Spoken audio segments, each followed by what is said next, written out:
Você se assusta facilmente? O coração dispara? Se estressa com qualquer coisa? Emoções em conflito, inúmeras vezes guardando mágoas durante muito tempo. Esses são os fatores que sobrecarregam o coração e o sistema vascular. Lógico, desenvolve inúmeras cardiopatias.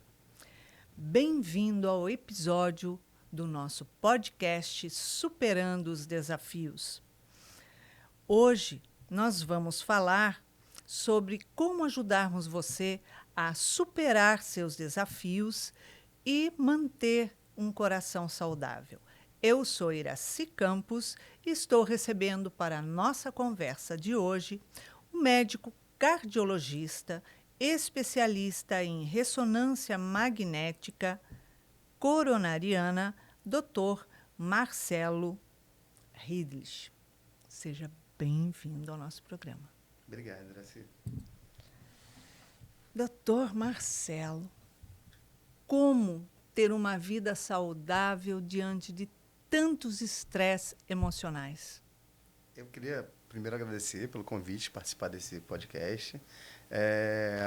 E assim, quando a gente fala em vida saudável e doença, eu acho que valeria a pena a gente só fazer umas definições relacionadas às cardiopatias, de uma forma geral, né? Então, quando a gente está falando de cardiopatia, existe uma série de cardiopatias diferentes. Então, existe problema de pressão alta, que as pessoas têm, que é muito comum aqui no Brasil. Tem problema de cardiomiopatia, que é um problema que tem no músculo do coração.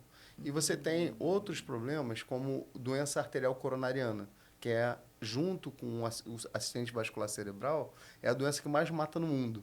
Então, Caramba. quando a gente fala de cardiologia, geralmente a gente tem em mente esse tipo de doença, que é a doença arterial coronariana, que leva ao infarto e tem muita gente que morre no mundo, é a causa principal, né, no mundo.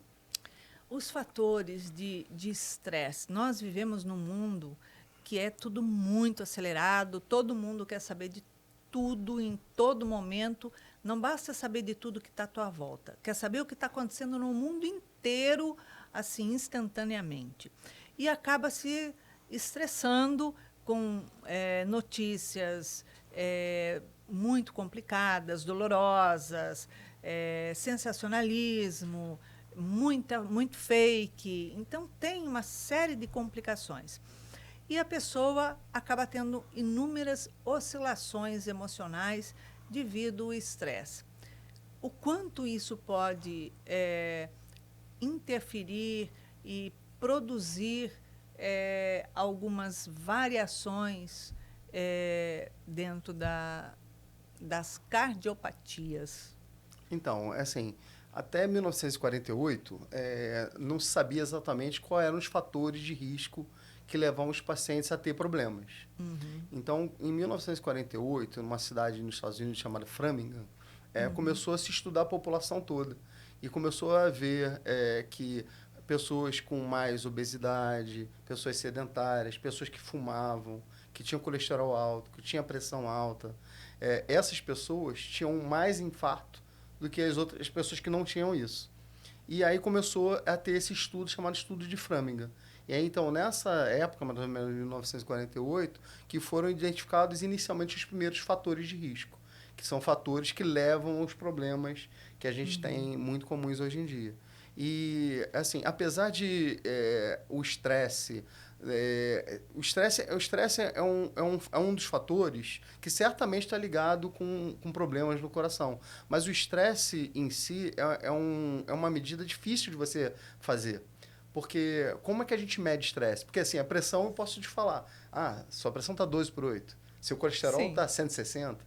Agora, como é que eu meço o estresse? Entendeu? Pois é, porque, de repente, o que causa um estresse? Para mim, não causa para você. Sim. Então, quer dizer, fica difícil medir. Mas a pessoa que se estressa com tudo, que se envolve em qualquer irritabilidade, que se envolve com qualquer coisa que causa uma contrariedade e aí já fica se explodindo de raiva. Esses fatores emocionais, eles interferem muito, eles produzem doenças coronarianas, eles fazem com que, se a pessoa tem, às vezes, uma predisposição de algum fator, aquilo possa acelerar? Sim, sem dúvida, o estresse ele está relacionado não somente com a causa, né, de levar a pessoa a ter problema no futuro, mas tem algumas evidências atuais que mostram que o estresse é um fator desencadeante. Então, a pessoa já tem problema no coração, já tem uma doença arterial coronariana, que tem obstrução das artérias do coração. E aí tem um estresse, isso pode levar a pessoa a ter um infarto. Então, isso é uma situação que já tem estudo mostrando isso. Tem uma outra situação que não tem a ver com doença coronariana, que é até uma doença que é curiosa, chamada síndrome do coração partido, que é que quando a pessoa se estressa muito, geralmente mulheres, é mais comum em mulher, a pessoa tem como se fosse um infarto e o coração até ele quase para de funcionar e fica numa situação, em alguns casos, muito graves após um estresse. Dá uma descarga adrenérgica e a pessoa tem uma cardiopatia aguda e muitas vezes isso se resolve em pouco tempo. É chamado síndrome Takotsubo, o nome. Olha! Ou o síndrome do coração partido, que foi dado aqui no Brasil também para esse nome. E ela permanece ou ela é, por exemplo, ela é tratada, resolvida, pronto, acabou, não tem mais nada e vida que segue? Então, algumas pessoas morrem, né? Ah. Leva à morte em algumas pessoas, Loucura. mas são poucas pessoas, menos de 5% dos casos. Mas, em alguns casos, as pessoas ficam com alguma sequela, que fica com uma disfunção no coração e tal. Mas a grande maioria dos casos, eles se resolvem com o tempo. E é interessante que assim, a pessoa ela dá uma entrada num hospital como se fosse com um infarto e 2, 3 semanas depois, às vezes o coração está normal e ela volta para casa e tal. Mas é uma muito ligada ao estresse. E, inclusive, é uma coisa que a gente pergunta quando a pessoa entra com essa situação, falando, você teve algum estresse agudo agora, alguma coisa assim? E muitas pessoas falam, não, tive um grande estresse e tive isso. Isso é muito comum. Que é o resultado da situação. Ou seja, a gente chegar num ápice de nervoso, né, de abalo, o coração não segura, né? Sim. Como então, quer dizer, ele espana, fala, opa, para com isso, não é assim, né? Sim. Agora, a pessoa, por exemplo, que tem familiar que tem problema coronário.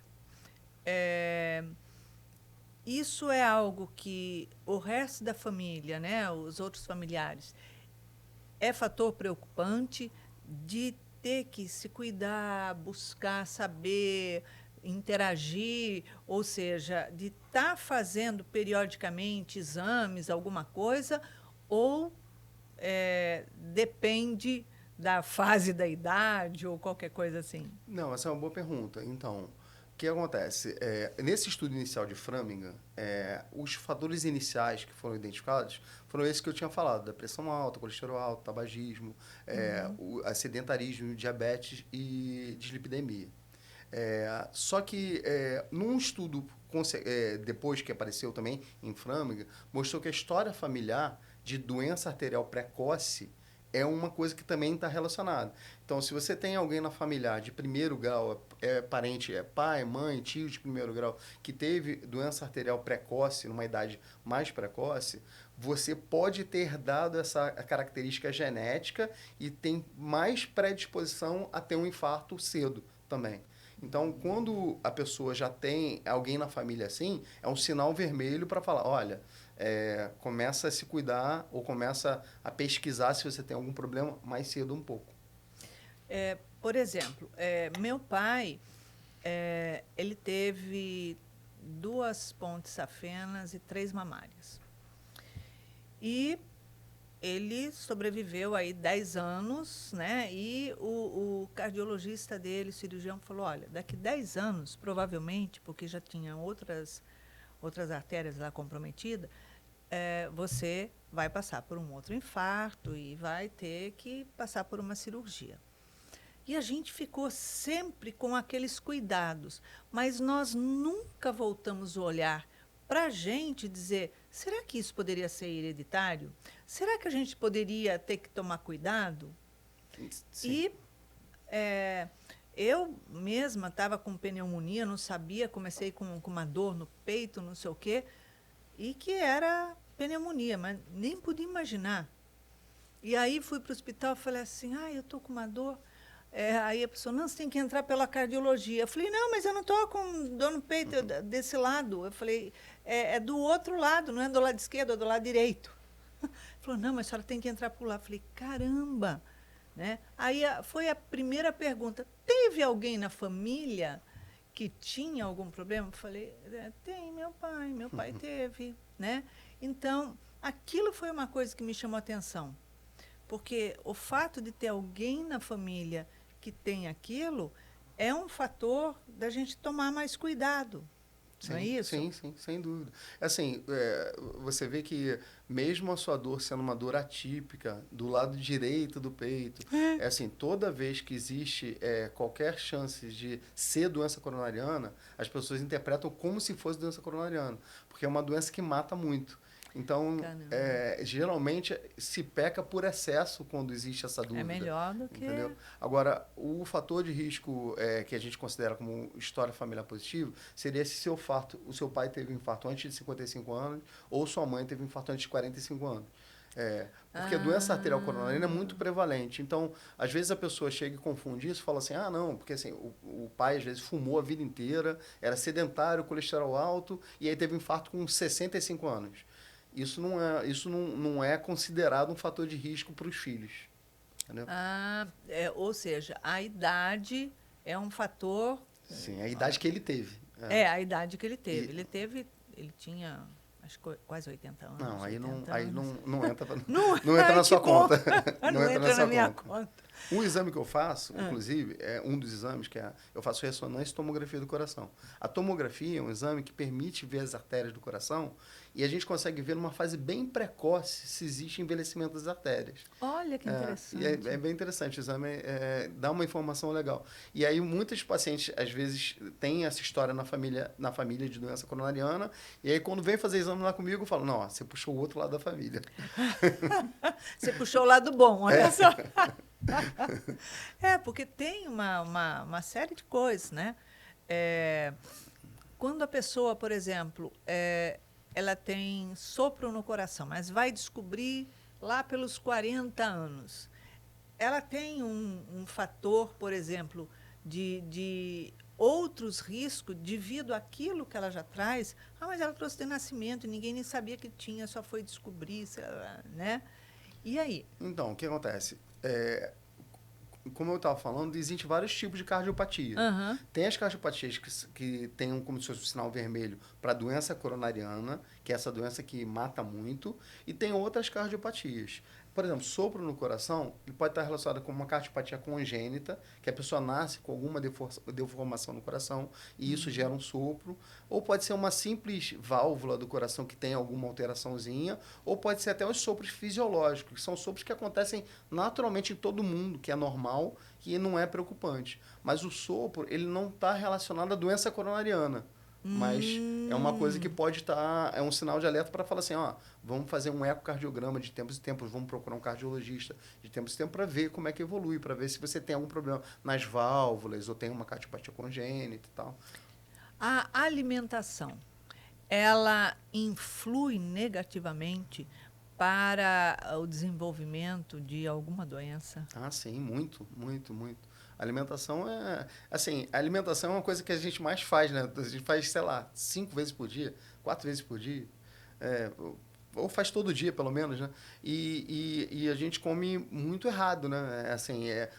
Que nem você estava falando na introdução, o dia a dia de todo mundo é muito corrido, e a gente não tem tempo de ficar com uma alimentação adequada. Então, vira e mexe assim, minha filha fala, eu quero um nutricionista e tal, não sei o quê. Aí eu falo assim, se eu fosse a Angélica e tivesse um mordomo aqui, assim, me servindo a comida certa, eu ia fazer a alimentação perfeita sempre.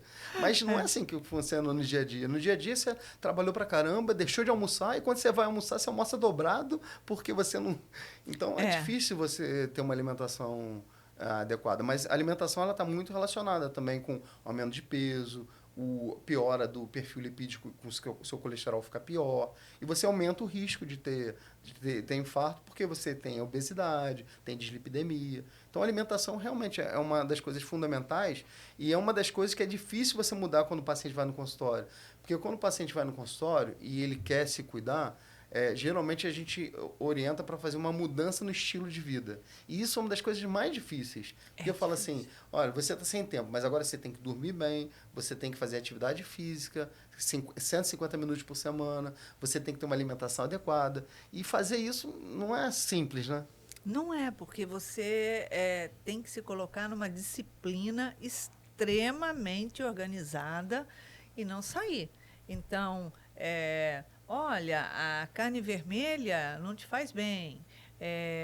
Carne branca, o ideal é um peixe. Ou, não ingerir gordura, não tomar bebida alcoólica. Tem um pacote aí bem grande para prolongar ou para assegurar a saúde? Como é que é isso? Então, assim, tem vários estudos também que mostram que, assim, quanto mais massa muscular a pessoa tem maior chance da pessoa ter uma sobrevida melhor, com qualidade de vida melhor.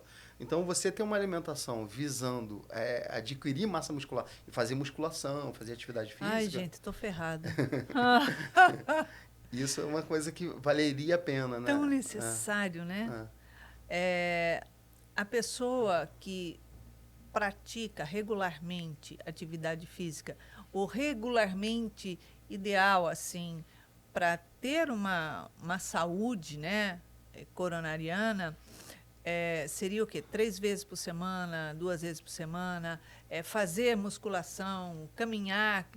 Qual o panorama que se encaixa melhor aí? Então, assim, a recomendação seria de 150 minutos por semana de uma atividade que, assim, acelere o coração de forma não tão intensa. Ou 75 minutos de forma bem intensa. Entendeu? Nossa. Isso se a pessoa conseguir medir a frequência cardíaca, numa frequência cardíaca como se fosse acima de 150 batimentos por minuto, 75 minutos, ou 150 minutos com uma caminhada, por exemplo. Então, assim, a pessoa pode fazer tudo isso 2 vezes por semana, ou 1 vez por semana, ou 5 vezes por semana, mas mais ou menos com esse foco, assim, de 150 minutos por semana numa atividade moderadamente intensa. Natação é algo que não... Natação é ótimo. É ótimo porque, assim, a natação, ela não tem aquele impacto, né? Sobre os ossos. Então, geralmente, para quem tem algum problema de coluna, problema no joelho, a natação e é bom para respiração também. Agora, tem um estudo que saiu há pouco tempo, deve ter uns 2 anos atrás, que comparou todas as atividades físicas e mostrou que o tênis e atividades com esporte, com raquetes, que aumenta mais a longevidade. O tênis em si aumenta em 9,7 anos a mais do que a população que não faz nada. Vou ter que aprender a jogar tênis agora. Pode ser beach tênis também. Olha aí. Nossa, eu não sabia. Nunca podia imaginar. É porque o tênis tem uma coisa interessante que, assim, um é um lado social, né? Que você encontra muito com outras pessoas, bate um papo, e isso tem relação importante. A outra é a parte de você ficar olhando para a bola, assim, ficar concentrado e tal. E a outra é de você, assim, fazer aquela atividade que assim, você está parado, de repente você acelera e para. Então o coração dá aquele susto que você falou no começo, mas de forma, programada, vamos dizer assim. E isso, então, quer dizer, prolonga realmente a saúde, né, do seu coração. Gente, nunca pude imaginar o tênis. Olha isso, caramba. Eu também não. Agora, e como que é isso na infância?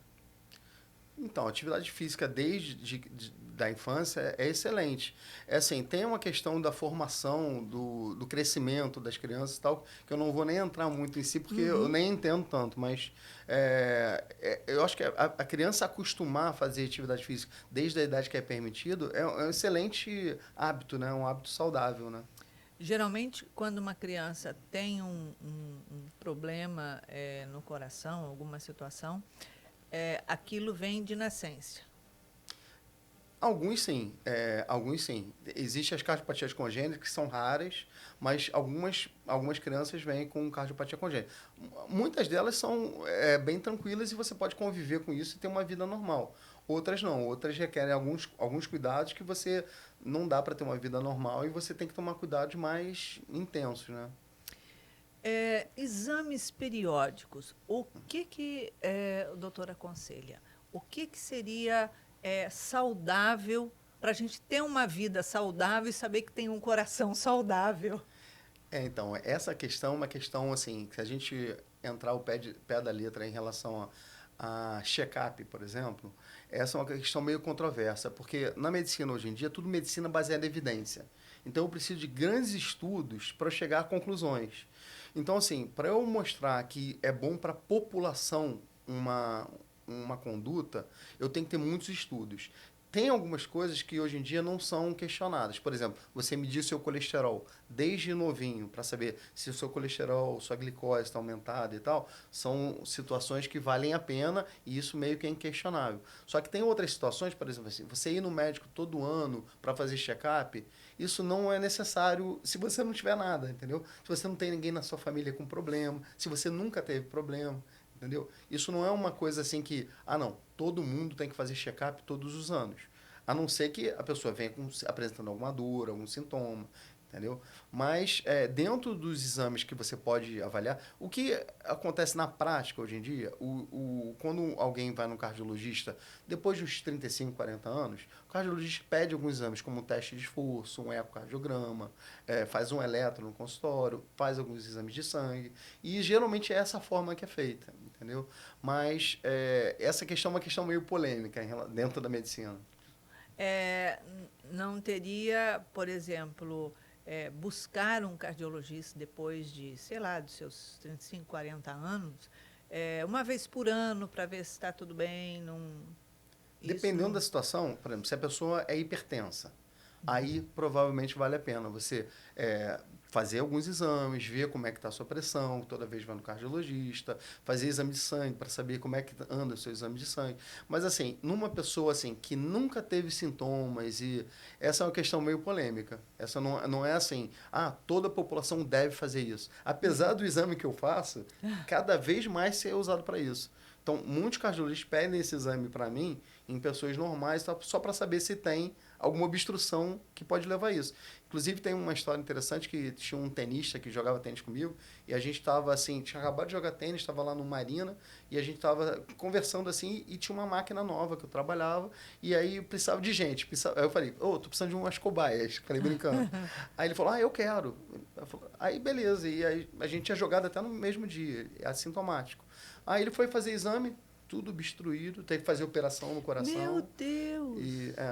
Então, assim, se ele não fizesse o exame, eu não sei se ele continuasse a jogar tênis, tinha uma chance razoável dele ter algum problema. Talvez esse exame tenha salvado ele. Mas se a gente pegar isso como exemplo, assim, vale a pena fazer em todo mundo? Possivelmente não. Porque alguns pacientes vão fazer e aí vão ter algum problema, entendeu? O exame nem sempre ele dá a realidade. Então, tem exame que é falso positivo, tem exame que é falso negativo.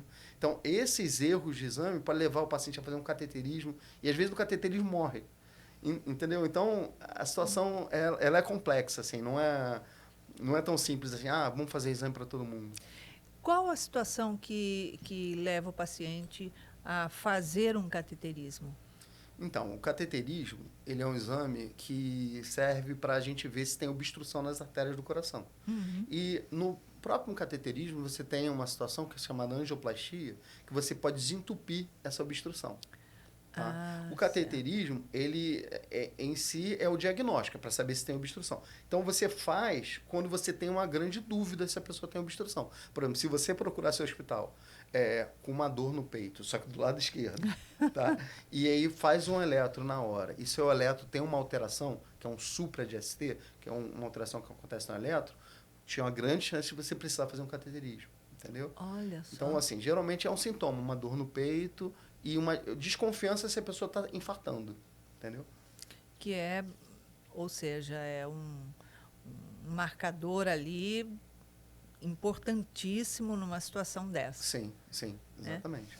Agora, voltando no tema alimentação, ter uma alimentação saudável, se discute muito sobre comida gordurosa. O que é gorduroso, o que não é? O óleo de coco. Tem gente que está voltando a comer banha de porco. Então, as pessoas fazem um monte de coisas tentando proteger o seu coração.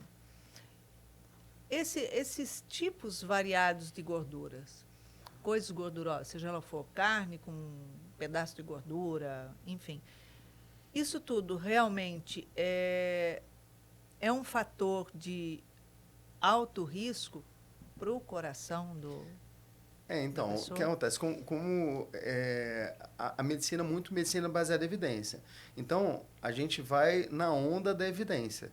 Quanto as evidências demonstram alguma coisa, a gente segue isso, mas muitas vezes a onda vira de lado.